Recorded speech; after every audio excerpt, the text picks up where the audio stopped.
Ya, bertemu lagi hari ini. Kita akan melanjutkan materi yang sebelumnya, tapi sebelum itu saya ingin bertanya, apa hari ini masuk semua atau tidak? Masuk, Pak. Masuk. Oh, kalau begitu coba nanti saya absen ya. Oke, kalau begitu. Adi Yogi Pratama ada? Hadir. Oh, ada.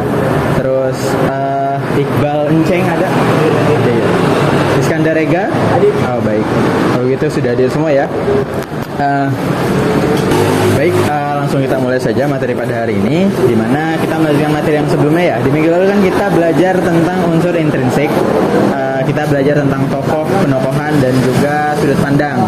Tapi sedikit mereview terlebih dahulu, kira-kira masih ada yang ingat nggak tentang materinya?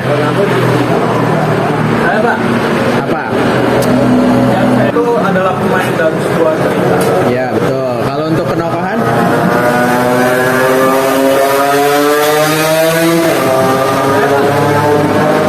Penokohan itu adalah watak dari tokoh tersebut. Ya, betul. Benar, setengah benar. Dan kalau untuk sudut pandang, ada yang tahu? Jadi, Pak, Adi Yogi, sudut pandang itu apa? mana itu ada perspektif. Apa ya? Saya ingat itu Perspektif itu apa? perspektif itu pandang. Sudut pandang. Ya, betul. Ada berapa jenis sudut pandang?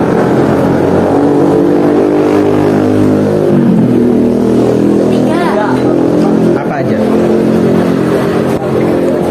Sudut pandang orang pertama, Ya, orang ketiga, ya. sama yang kedua. Yang kedua, orang pertama itu biasanya dijelaskannya lewat kata aku. Untuk sudut pandang orang kedua, Iya. salah. Salah. Iya, betul. Nama ya? Untuk sudut pandang orang kedua itu biasanya masih terlibat dengan sang tokoh utama gitu. Oh. Nah, untuk sudut pandang orang ketiga Iya. tidak menggunakan nama biasanya. Jadi kita tuh sebagai orang luar yang mendengarkan cerita tersebut gitu. Iya, jadi paham ya? Oke, sekarang kita akan melanjutkan pembahasan selanjutnya, yaitu tentang alur dan juga amanat.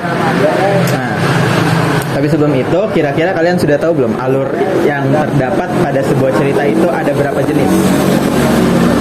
Dua. Salah. Ada lagi? Itu yang pakai kacamata, tolong, kelihatannya kamu pintar coba. Kira-kira ada berapa jenis alur? Tiga. Ada tiga, benar. Apa aja? Alur maju, Betul? alur mundur. Betul.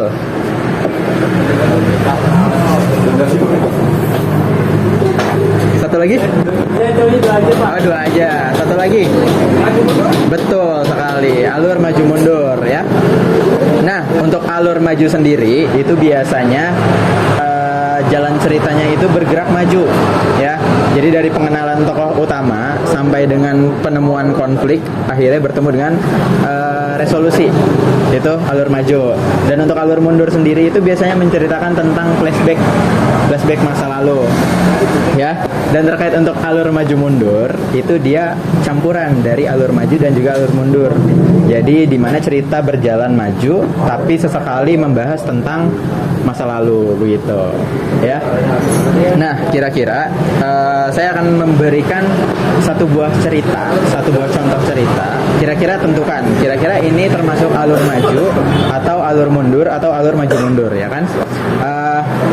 Mungkin kalian udah sering mendengar tentang cerita Malin Kundang, ya kan? Sudah ya, kalau kalian pernah kecil pasti kalian sudah mendengar, bahkan sampai sekarang juga sudah sering mendengar ya tentang Malin Kundang. Di sini siapa yang durhaka? Tidak ada, Pak. Nggak ada, alhamdulillah kalau gitu. Kamu durhaka ya? Oh, enggak, Pak. Enggak durhaka. Baik. Ya, bagi yang sudah sering mendengar cerita Malin Kundang, kira-kira menurut kalian cerita Malin Kundang itu merupakan termasuk alur yang mana? Maju, Pak. Alur maju. Kenapa? Karena menurut saya alur dari diceritakan dari introduction atau perkenalan dulu dari tokohnya, kemudian di akhirnya dikasih resolusi. Betul. Ya, betul sekali. Malin kundang itu, kasih tepuk tangan dulu dong. Nah, betul. Betul sekali, malin kundang itu termasuk ke dalam alur maju, ya. Nah, jadi sudah paham ya mengenai alur. Selanjutnya kita belajar tentang apa tadi? Amanat. Betul. Ih, kamu ini ingatannya pinter ya. Ya, kita belajar tentang amanat. Amanat itu ada yang bisa jawab? Amanat itu apa?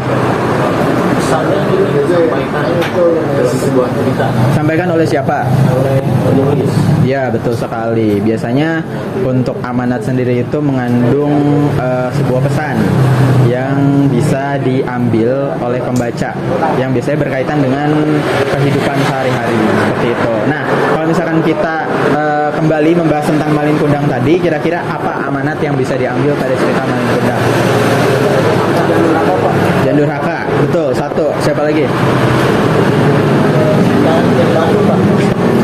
Ya, itu benar.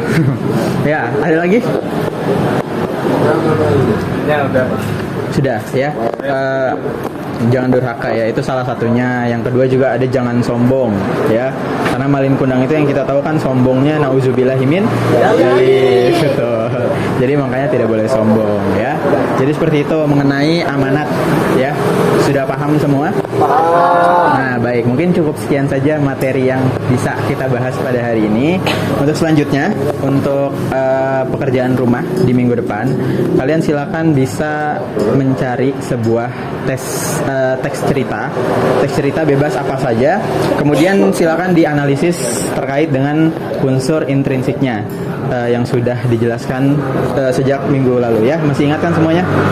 Ya, jadi nanti dikumpulkan ke ketua kelasnya Adi Yogi ya. Jadi silakan dikumpulkan saja tugasnya. Oke? Paham sampai sini? Oke, kalau gitu saya tutup saja. Kita akhiri dengan membaca alhamdulillah. Alhamdulillah. Baik, kalau gitu saya pamit. Wassalamualaikum warahmatullahi wabarakatuh. Waalaikumsalam. Terima kasih Pak.